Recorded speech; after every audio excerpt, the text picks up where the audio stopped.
Good evening, everybody. Welcome, and we're going to get straight into things tonight. How are we doing? So, yes, very exciting. Delkim live. Sorry, this camera's not very good, but I'm using the good one for the interview. So, if you're just joining us tonight, we have a very special guest, Mr. Dean Macey, will be joining us. So, we're going to speak to him in a bit. But first of all, as always, just want to do a little bit of housekeeping. Hope you're well, by the way. Good evening to all the regulars. I'm not going to go too much into things tonight because I want to talk to Dean, and I'm sure you guys would like to hear from him as well. So, normal housekeeping. You all know this already. So, if you've bought new alarms, you need the V2 accessory. So, if you want the D-lok, if you want the safety, and you've got EVDs, or you've got the new txi-ds, you need the V2 versions of the accessories. You all know this. The feet are universal, so you can buy a pack of 3 feet, and they are universal. They work with the old ones and the new ones. And I will keep saying it, and I will keep saying it till I'm blue in the face. I have got a nightlight indication set. I have got a slim light. I have got a nightlight pro. They all have the same plug on the end, and any plus range alarm, and you can see the socket. And any digital range alarm, there's a socket there. They're all the same, 2.5. All the hangers work with all the alarms. All right, so I've done my housekeeping. Let's hope this works. The signal wasn't great, but we'll see if we can get this. So we're going to switch over, and I'm going to bring in Mr. Dean Macey. So unmute. He hopes to unmute. And hello, Dean, are you there? I am. I'm going to plug my headphones in. Amazing technology, isn't it? It's just a shame it didn't work on the side of the lake. Well, good evening. So, thank you once again. I have spoke to you earlier, but big thank you for doing this. This is really, really good for me. I'm a big fan of you when you were in athletics, so let alone with fishing, mate. I'm a big athletics fan, so... You ain't old enough to remember my track and field. Mate, I was a big supporter. Olympics was a travesty. There we go. So yes. Not as bad as the one this year. Well, yes, of course. So you've just been fishing, mate. Did you catch anything?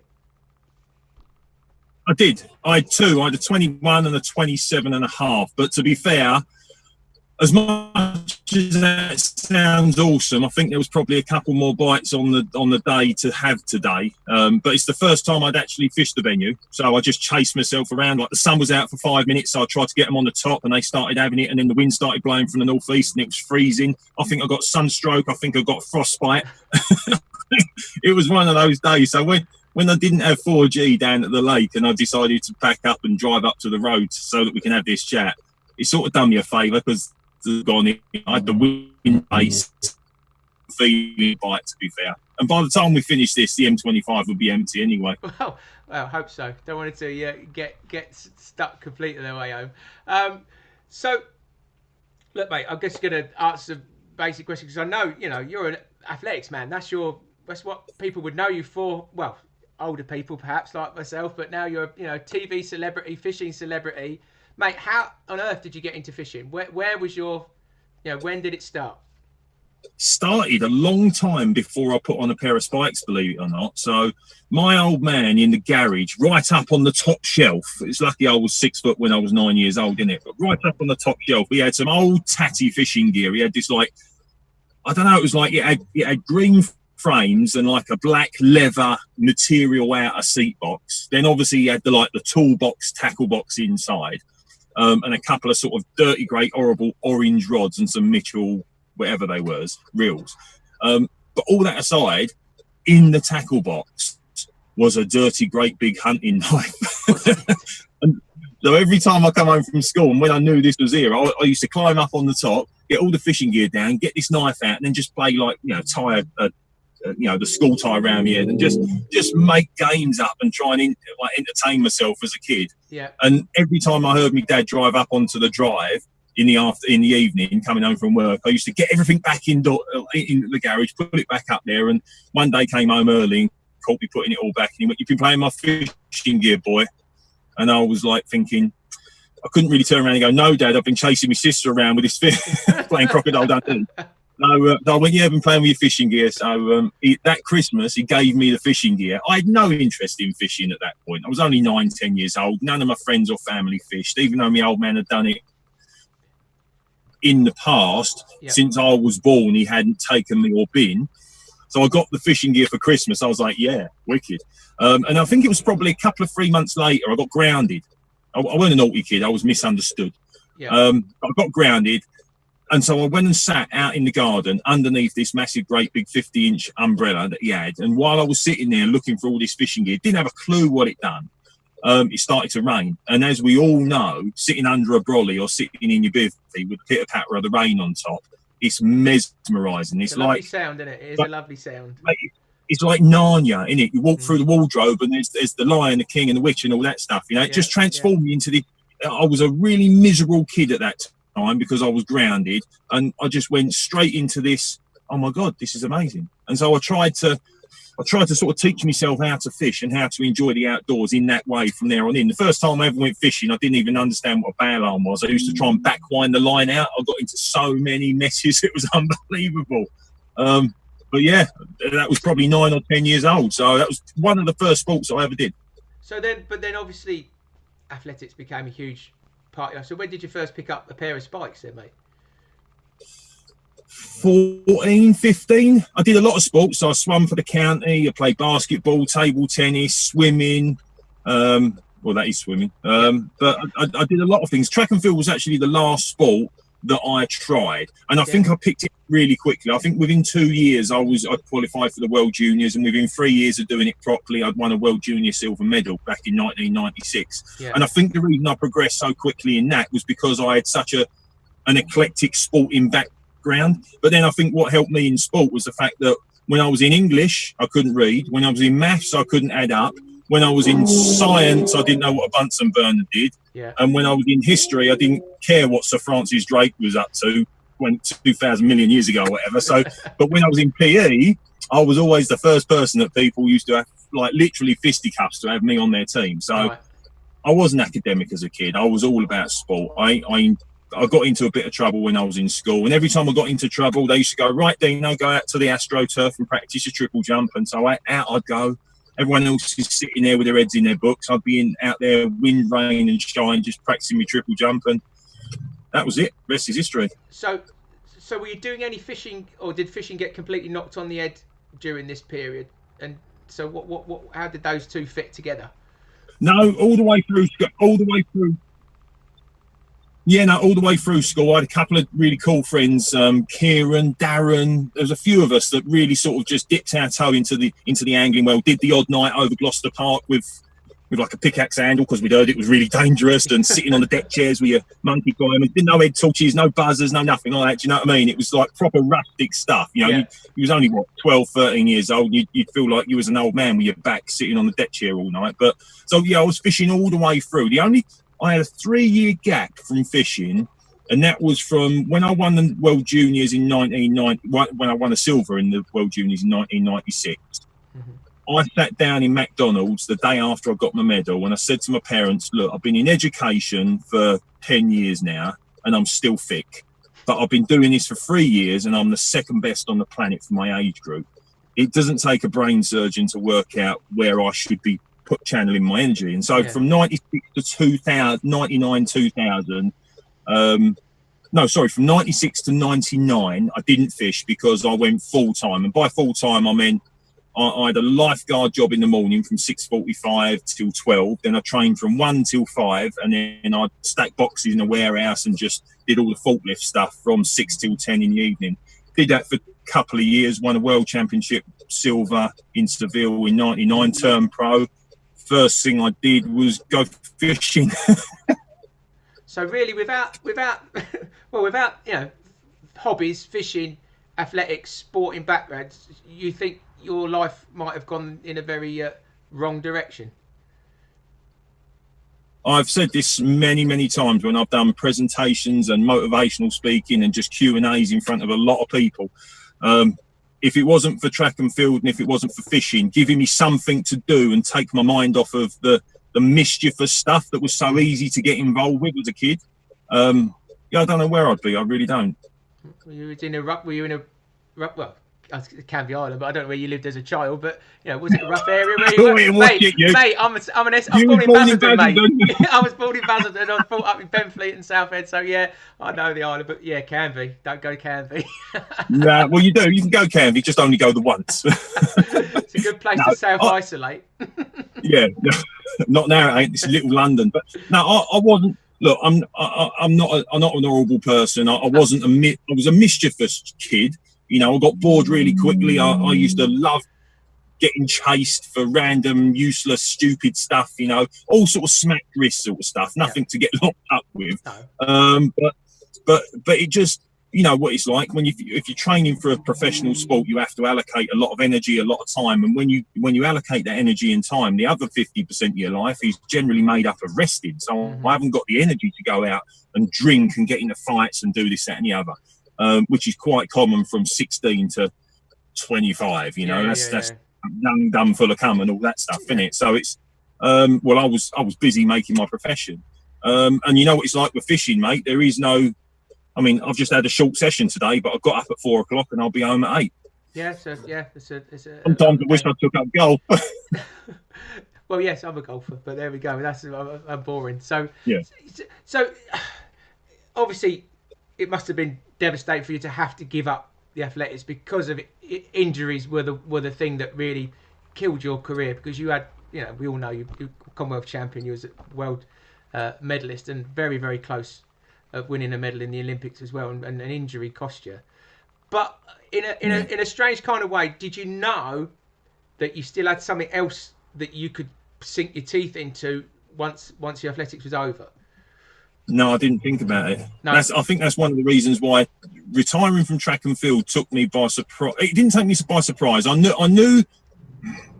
know I was going to retire when I made the decision. I made the decision when I tried to qualify for Beijing, and through one decathlon, which is 2 days of competition, albeit it's 10 events, but it's still only 2 days. And I put a lot of work in, and I felt like I was still good enough to challenge for medals in Beijing.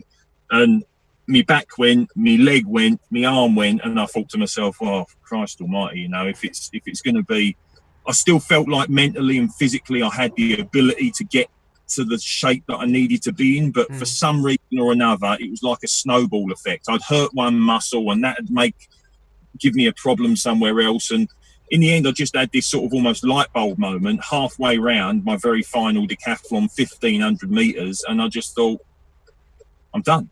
I'm done.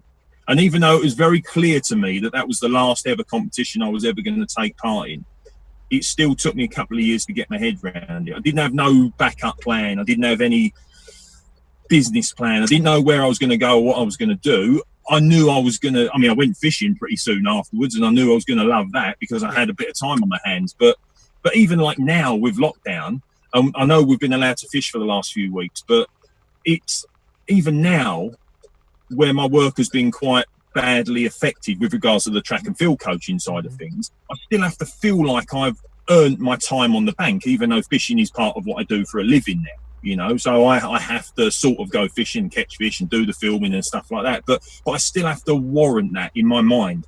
I still have that sort of mentality with regards to fishing's a hobby. Yeah. Do you know what I mean? Like I'm sitting there going, well, I ain't getting paid to catch that carp. I'm going fishing because I want to catch that.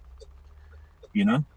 So how then did you go from being an athletic star and you've done commentary and everything else with athletics as well, and how did then it become a fishing, and how did you start getting on TV and it became a career in fishing? How did that happen?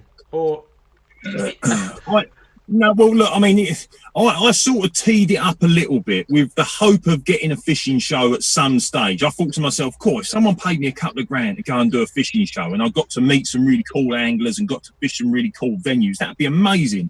And so every now and again, after a major championships, I dropped the old fishing sort of line in there, a little one-liner, because I knew that the track and field industry wouldn't get it at all, but then there'd be people sitting indoors sniggering to themselves because they'd be like, that's my boy, like just getting it.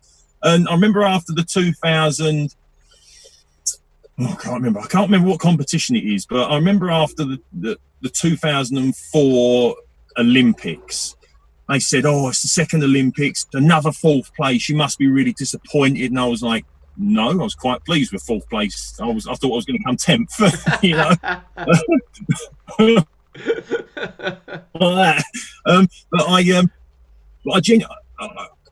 They said, "What are you going to do now? How are you going to recover from it?" I said, "I'm off to France in a couple of days for a week's fishing." I was going down to Fisherville, so I didn't care. Do you know what I mean? But I also remember thinking to myself, like, oh, it was the Commonwealth Games. So in 2006, when I won the Commonwealth Games, I thought to myself, I want a quirky one-liner, you know, and like I said, I used to just drop these little one-liners in, just thinking, oh, maybe if I just get a little trip. Like I was out in Melbourne, I thought, oh, maybe Rex Hunt would see the little gag and say, yeah, come do some shark fishing. Yibbity yabba. Yeah, I remember Rex Hunt. Yeah. So I remember. I can't remember who interviewed me. It could possibly have been the BBC, because it did go viral, and viral in 2006 was quite a big deal, because viral now you only have to pick your nose on telly and it's everywhere, isn't it? But I remember someone said to me, they said, "Oh my God, that's amazing." And I went, "Do you know what? It's definitely up there among top 3 things I've ever done in my life," knowing full well the question was going to come back, well, what are the other 2? And so I said, marrying my wife and catching my first 7-pound chub. And everyone was like, in the fishing industry, they was like, what the chub? But everyone knew what I was talking about in the fishing industry. Yeah. And after the 2004 interview, when I said, I'm just going fishing for the week, literally the next day, my agent rang me up and said, Discovery have been on the line. They've got a production team. Do you want to go and make a fishing show? On Course with Dean Macey was filmed in 2005. It was that in 2006. I started getting sponsorship from there on in, and it really just snowballed. Really, do you know? I think I can't remember how long I've been with Guru. How long have I been with Calder and Guru? I don't know. 8, 9, maybe 8, 9, maybe 10 obviously, years. I'm getting asked here. I remember. Big Fish Off is a very popular show, getting a lot of thumbs up here, a lot of love for the Big Fish Off. So who's mastermind? Do you know what the funny thing is? No, that was Nick Warner and Ali's mastermind, to be fair. It was a no-brainer that a fishing show like that needed to happen to try and open the door, particularly for ITV, to help them understand that fishing is a big deal. Fishing can generate viewing figures. Fishing can engage the family. But it's so funny for me, because the very first season of Big Fish Off was sort of met with 50-50 love and hate. It was a bit of a Marmite show, and the following for the Big Fish Off definitely grew throughout the seasons that we did, because I think people started to get it. It wasn't, you ain't going to learn much from the Big Fish Off. No, you ain't going to, for sure. 100%. It's just like Top Gear. We ain't going to go and buy a 300 grand Mercedes or whatever, but but I want to see someone drive it. So that was it, and so it's really cool that I don't know how many. It's probably a couple of years since we filmed the Big Fish Off, and there are none. To answer the next question, there are none in the pipeline. Really, I'm not sure. Is there any more Big Fish Offs? And you'll say no. I would love to say that there'd be a champion of champions, and we'd come back for one season. I mean, Ali's 2-1 down, isn't he? So he needs to. He needs to bring it back for one season just to try and level the playing field. Because even though he won his fair share, he's still hurting, mate. Of course he's still hurting. But I'd like to think there'd be a champion of champions or a chance of something like that. And I certainly wouldn't write it off. But really, I think the Big Fish Off was there to open the door for Monster Carp and All Stars. And Monster Carp obviously is on season 4 or 5 now. Yeah. All Stars, we were supposed to be filming season 3 this year. At the moment, we've missed 1 week, one filming slot. So I'd like to say the potential is there to make the 3 shows that we were going to for the rest of the year. But it's hard to say what's going to happen, mate. I think everything's just been put on the back burner because of the COVID, and travelling's a big issue. Yeah. But do you think fishing gets the coverage it deserves on mainstream TV? I think it could definitely have more, but I think that what we've had over the last few years has been pretty good. I mean, generally, look at it historically. You had Discovery that went, hell for leather with. I mean, they were showing reruns of John Wilson. They were showing all of Matt and Mick's shows. Matt Hayes, that's it. Yeah, exactly. And that happened for 4 or 5 years, and then it all seems to fizzle out with that broadcaster. and it takes a lot of knocking on doors and of sort of massaging egos to try and get someone that hasn't got a fishing background to understand and give us a punt. And I've got to say, Nick and Ali have done fantastically well on getting our 3 products on ITV4, because certainly when we was on Sky were a fantastic partner for us, but when we was on Sky we were doing 60,000-70,000 views, you know, which I'm not sure what tight lines were doing, but I think we was all around the same thing. I think Thinking Tackle, Fishing Gurus, tight lines were all sort of similar, you know, but now we're knocking on well over 200,000. You know, and 300,000 on a good day. It depends, because sometimes it's a double-edged sword, really. When we go out on mainstream TV and you're on prime time, 7 till 8 or 8 till 9, everyone goes, amazing, that's amazing. But look at what you're up against. You know, you're up against EastEnders, you're up against Corrie, you're up against the football, you're up against so many things that tick over millions and millions and millions. And so generally our consolidation figures are really good, but it takes a couple of shows to get there, because obviously a lot of people are watching other stuff. It's a tough call with fishing programs. It's either sort of becomes like a nature program with some fishing thrown in it, or it becomes sort of a very obscure kind of entertainment show. It's striking that balance, and you know, fishing itself is not necessarily the most entertaining thing to watch, but I think you guys have done a great job in making it, you know, more accessible and more interesting it could possibly, you know, be with some of those shows. I love Monster Carp and the Fish Off, and you know, they are really, really great programs that bring it to the general public. The travel element is massive, you know. I mean, I ask people on Facebook, on Instagram, when I can get into my Instagram account. If anyone knows how to work Instagram, help me get back into my account. So much social. I can't even do Twitter. I do Facebook, YouTube. That's about it, mate. Get beyond me after that. But I ask a lot of the people that watch our shows and that obviously follow me and everyone else. I ask them what they want, and the general feedback is that people really enjoy it and want to see a lot more UK shows. Yet our viewing figures suggest that the continental and the foreign shows with the travel element are by far the most popular. And so it's a juggling act when you're trying to make these shows. So certainly for All Stars, we get 4 shows a season. We try to do 2 in the UK and we try to do 2 abroad. And when we go abroad, we try to make it accessible, because I think the world, albeit not right now, but generally over the last decade, the world has become a very small place. You know, I mean, what is it? 3 hours door to door for a lot of people to go and fish for £100 catfish out on the Ebro. You know, I mean, it take me 3 hours to drive to the River Wye, you know, in the UK. So the world's a small place. So it is a bit of a juggling act. But the other thing when it comes to the shows as well is you've got to realise that Thinking Tackle had 8 seasons, 9 seasons.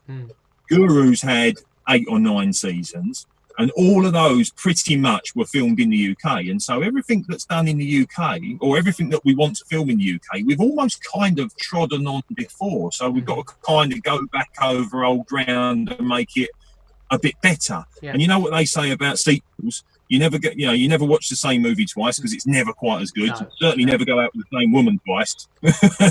Don't go back out with me, because I'm still a douchebag. Definitely. Look, you mentioned catfish there, and I wanted to get onto your fishing. You are probably, you know, you're such a diverse angler. You fish for anything and everything. So, you know, what is your favourite species? I would have to ask. What is your, if you had one chance to go fishing, what would you fish for? I've got a dodgy shoulder at the moment, so I'd probably be right now.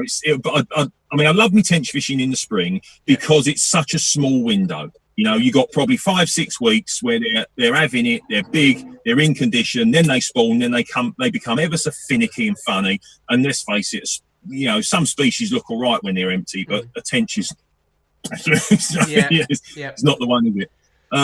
My favourite species and my favourite style of fishing, and possibly because I used to do it when I was a kid and I used to be extremely bad at it, but now I've perfected it and I love the method. And obviously the species have got extremely big now, but long trotting for chub is, if it had the longevity, then I would, you know, long trotting for chub would be me.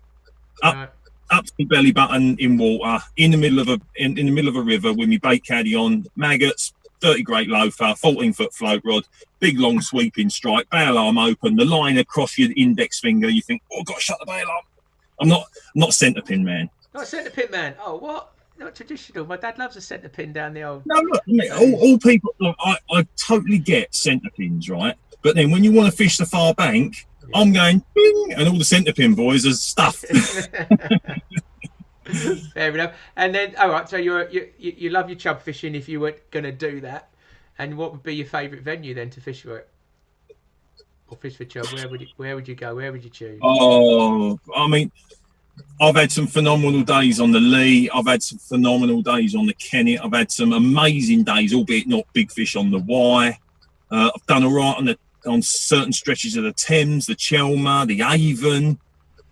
I think my favourite river for that, or for chub fishing at the moment, is probably the Dorset Stour, because the average size of fish down there is still good. Yeah, it's not as big as it used to be. I mean, it had the odd 8 in there and a number of 7s and a good head of 6s a few years back. I think sort of the chub fishing's it's over its peak, certainly with the River Lee as well. I couldn't pick one river, mate. There is no one river. It's that moment and that time and that day and that it could be anything, can't it? It's just finding one of those swims that you just like you get a tingle in your belly as soon as you walk through a bush. Or that's a Ferrari, nice. I'm sat on the side of the road. He's parked up by the side of the road, people. So yeah, he's spotting the traffic now. Yeah, no, that's a lorry. But yeah, no, it's finding that swim. Right, hold on, my phone's going to die. Got to put my keys in. It's finding that swim where you just think to yourself, "That's the one." Yeah. I'm going to spend the next 5 hours, like just flicking out a load of maggots and just running that float through until I'm blue in the face. I'm going to find them. I'm going to draw them out of that snag. I'm going to get them. Do you know what I mean? Like, and it don't matter what river it is. It's like my barbel fishing. I love me barbel fishing, and I love me barbel fishing when I've got me buzzers up in the air and me rods right up to, like the carbling style up on the River Trent. Because it's so different to what I was brought up doing on the small rivers around Essex and Hertfordshire. Yeah, I love the really intimate sort of taking your 15-metre pole and just scooping it in the edge, all quiet, sneaky stuff on the small rivers to the feeder fishing up on the River Wye. It's the species. It's like you said earlier on. It's the diversity. Yeah. I love chub fishing because there is so many different rivers, swims, methods that I can catch the chub on, and it's the same with the barbel as well. I think that's one of the reasons why I love me running water, because it's just one swim. They're all different swims, aren't they? Yeah. You know what I mean? So where does and I think if fishing like, go on, carry on, mate. Carry on. I was going to say, if fishing was a rainbow, then I want to experience every one of the colours. I don't just want to go for the middle colour. I love me carp fishing. I've been carp fishing today. I've only carp fished since lockdown because I feel like I've missed the tench window and I'm a bit gutted. But there are times in the year when I just want to put the carp sticks away and I want to go for something else. And as soon as June the 16th comes, I want to be wetting a line on some running water. Well, that's what I was going to say. Just across you, didn't want to do that, but where does carp fishing fit into your rainbow of species and time and what you're doing?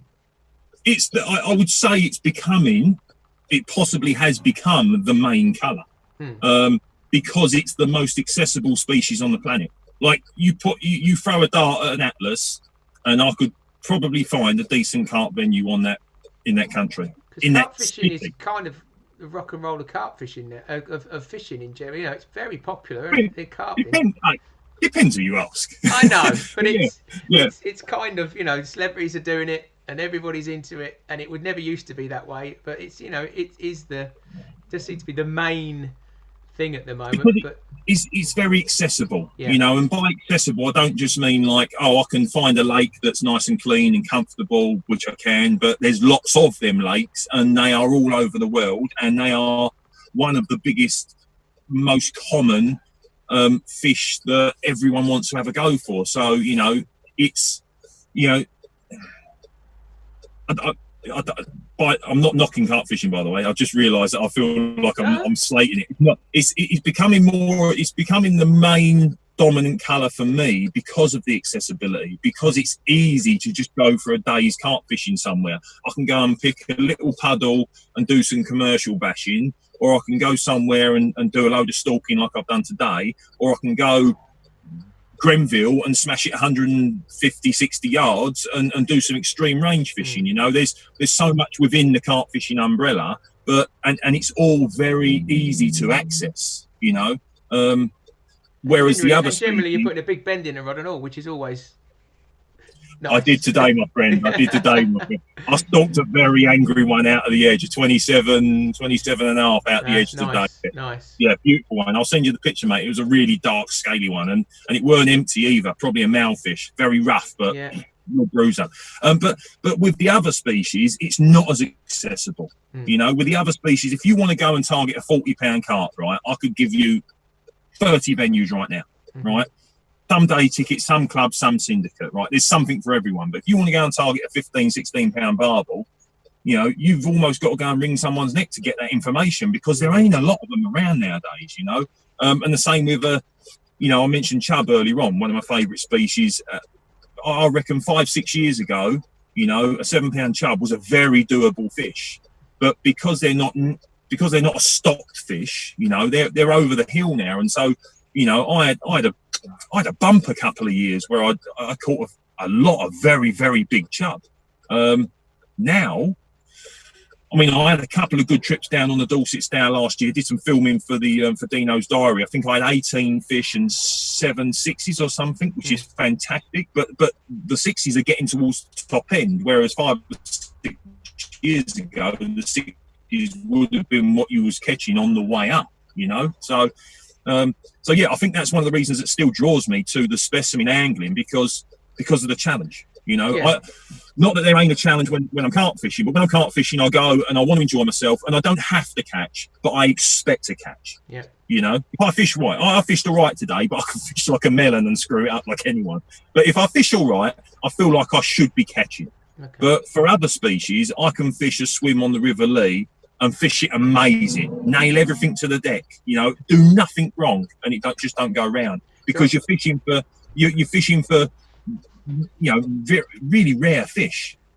You're saying carp fish is easy, mate? No, that was easy. I said I expect to catch, you know, but I expect to catch because I know what I'm doing. I know the venue that I'm on, and I know that they're no more than 200-300 yards away. You know, whereas one of the stretches of the River Lee that I fish, you probably got a handful of fish in 3,000 meters of river and 60 different snags to pick from. Right. Well, I've got a few questions here, mate, from people. They want to know a little bit. So if you've got any questions, just put it on the chat here and I shall ask. But somebody's got to ask the question, mate. What's your biggest carp? That's the 76. Well, in the UK, or let's just go £76. And if we're counting all carp, 138. 130. Oh, what Siamese one? Yeah. Yeah. No, we'll stick with real carp. So where was your 77 from? France. France. Fair enough. Yeah. That's Michael later. UK carp, what's your biggest? 43.3. Very nice. Very nice. It's not all about the size though. Yeah, I bet you're okay. What's your favourite fish that you've caught, or your what shall I say? How can I say? What's the one that meant the most to you in terms of fishing? Because it's not always about the size, is it? It's the effort. No. I've had an 8-pound chub, which is probably the best fish I'll ever catch, unless I catch an 8.2. I've had an 8.1, unless I catch an 8.2 or anything bigger. That's probably the best fish I'll ever catch. I fished an amazing venue up in the Spanish mountains, a 9-mile long lagoon that was dammed at both ends, and the Camiso barbel that were trapped in there was very few of them, but they'd grown extremely big. And I heard about this, and I got a Spanish mate that had been fishing it over the years and hadn't caught many, but had nicked 1 or 2. And me and a mate of mine, Paul Austin, we went out there and we did a week and blanked and didn't hear a single thing. And then we went back a couple of Novembers ago, and I think I had 7 and he had 4. And I had an amazing 100, because in Spain there's 12 different barbel, I think, something like that, 12 different species of barbel, and they really hybridize. And so to catch a genuine 100% Camiso barbel is a really rare thing. A lot of people are catching Andalusian barbels or common barbels or hybrid, and they just, because they're Spanish, they just call them chamizo. Yeah. But to catch a genuine 100% 2112 chamizo was an amazing feeling, especially on this amazing long, completely barren, miles away from anywhere venue, where the only thing I'd ever seen was a vulture, a stork, and a wild boar. And my mate Paul, who sounded like the wild boar, to be fair. Mate, I've caught some amazing carp as well. I mean, I went to Croatia last year, and it was all extreme range fishing, 20 kilos of boilie at 150 yards, all spomming, no boats, no nothing, proper fishing, you know. And in 5 days, had 69 fish to 68 12. That was an amazing creature. That's when you went and took our new buzzers, wasn't it? Oh, that was the first time I used them. Yes. Yeah. You must have had quite a few sales over there after that. Oh, we're doing all right, you know. We're selling a few. Well, you've been using our stuff for a long time. You know, you're here because you're a Delkim user. You know, it's something you've used for a long time. And being such a diverse angler and using so many species, I assume that's why you use our stuff, because it just gives you so much versatility.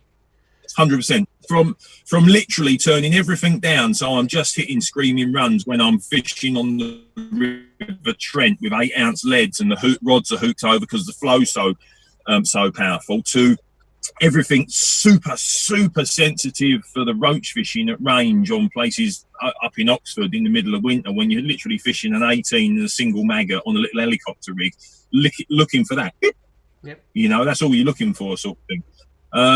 To live bait fishing and dead bait fishing and even worm fishing for me pike and me perch and stuff. So I for an all-rounder, I just see them as the perfect tool, because they do everything I want and I've got everything literally just there.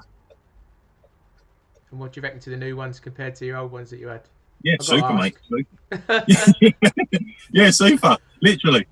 I've had so many people since I've been on the bank and just literally watching them scream, and they're like, I've got to get me a set of them. I'm like, they're beautiful, aren't they? What do you like the best, mate? I might as well ask you while we're here, and then we'll go back to some non-Delkim chat. But yeah, what is it you like about the new ones? Just the versatility, you know. The remotes, mate, the remote is amazing as well. Yeah. You know, like I was over on the Premier last March, and we pretty much had the lake to us. No, it was November. So they'd shut the books. It was a guest week that Nick, the manager, and Tony allow every year. Me and a friend of mine was lucky enough to be guested on there. And we tested the buzzer the entire length of Premier, which is, I mean, you're never going to use it that far, are you? Do you know what I mean? That was just on the out of the box, like straight out of the box. Yep. Didn't put it on super duper rangefinder or anything like that, mate. And I don't know how far Premier is long wise, but it's I mean, you couldn't see a bait boat from one end to the other. Do you know what I mean? Let alone pass that far or even be away from your rod. But we tested it and it worked the entire length. They worked the entire length of Premier, which to me, I'm never that far away from my rods anyway. But it means that whatever's between me and users, I know 100% reliability. You know what I mean? So well, that's confidence in it. That's confidence in it. So that's good. Well, it's good we make something that works, mate. That's always well handy. Also, like playing with the tones. Is that a bit childish? No, that's it. They flash. They press it. My little 2-year-old loves playing with all the buttons. She can turn them on and turn them off and do all sorts of stuff with them. So mate, I'm sure there's no difference between going all the way down to the lowest tone and then coming back up like 5 or 6. But I go all the way down to the and I'll go up 5, and then I think, no, I want one more. And I'm like, there's no difference, but they all have to be exactly the same. We all have a gadget.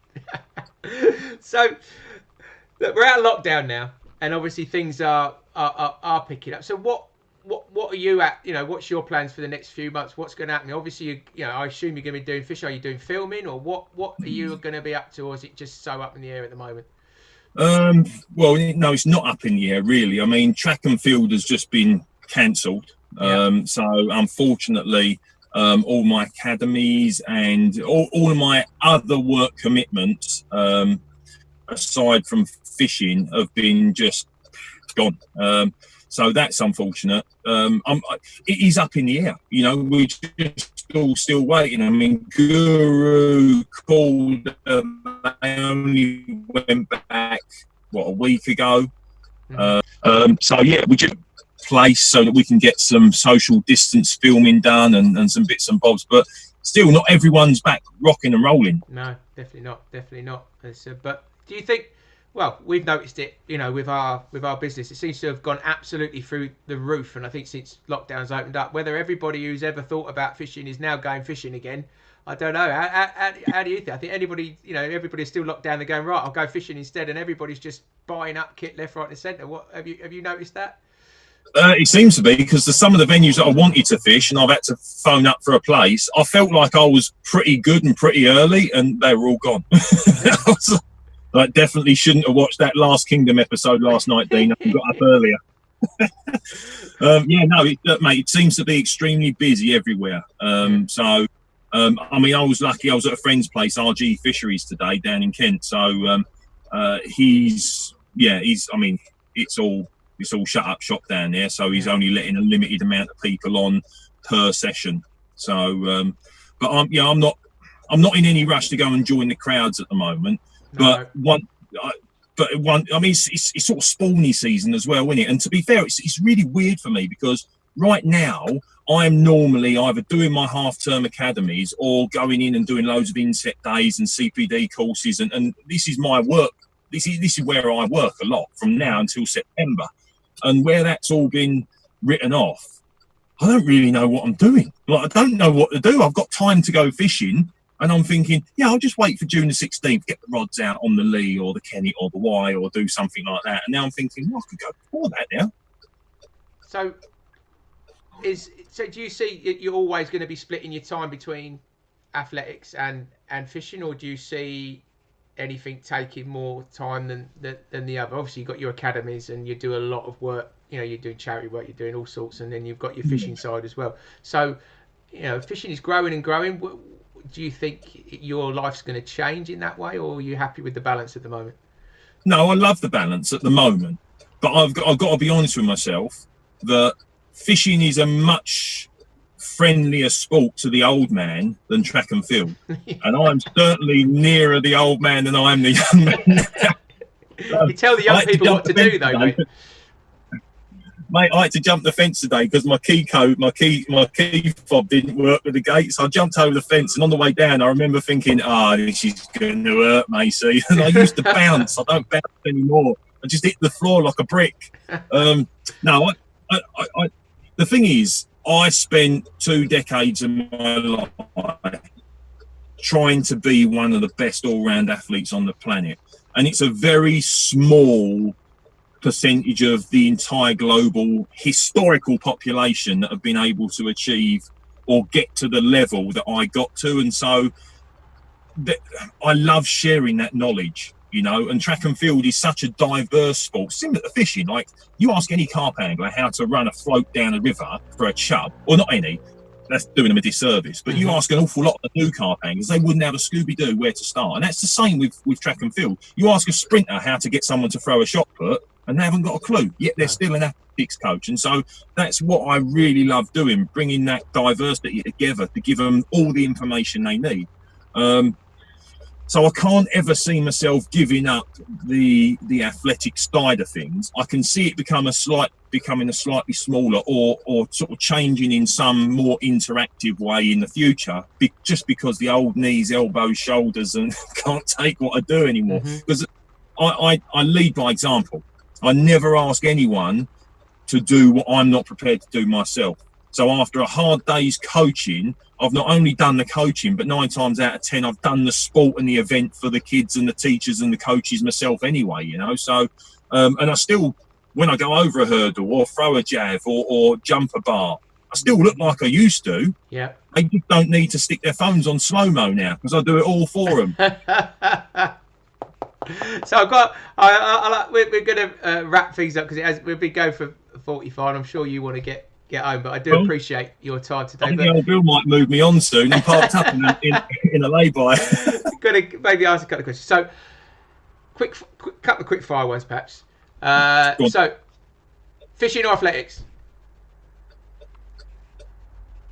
Oh, how am I supposed to answer that? This is a fishing podcast thing. It doesn't matter. No, it's the truth, mate. Right, Go and get okay. fish athletics. Athletics. Athletics, which I would assume that's what you had said, because it's Why would you assume it then? well, Go on, because you've dedicated yourself so much, and the fishing was more of a hobby which has grown, but your athletics in your blood, mate. You're Commonwealth, Olympics, world champion. Yeah, you don't do that without it being in your blood. If you were a world championship carp angler, then it'll be a different thing. But it's not, is it? That's all right. So I'll tell you what though. Do you know what though? I go practice fishing. Now that's going to sound weird to some people, but I do when it's safe. I do a lot of tutorials. Well, I don't do a lot. I do a few. I'll be doing more now.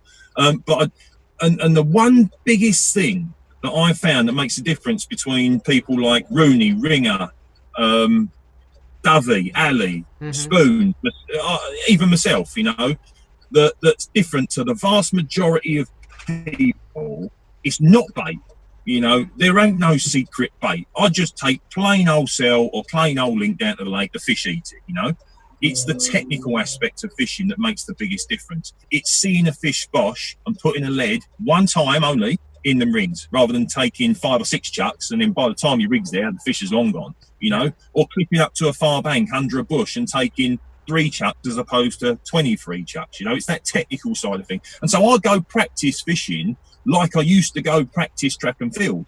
So even though I said athletics, it's not because I put a lot more technical effort and time into the track and field. I put a lot of time into my fishing as well. And when I go training, like before I went to Croatia last year, I hadn't fished over 150 yards for 18 months. So I took me over there, clipped up to 40 wraps and smashed the lead probably 100 times before I went out to Croatia. And guess what? First chuck, hit the clip beautiful, because I'd already been there. I don't make the mistakes when I'm on the lake fishing for the fish. I make the mistakes over the field. So I take a bucket over the field and practice my little underarms before I go onto the rivers, just to get myself sort of my eye back in. You know, I take my distance sticks over to the field and I'll do a bit of casting before I do my training. The reason I chose athletics is just because, I mean, the harder I try, the luckier I get. It's a really common and very famous saying.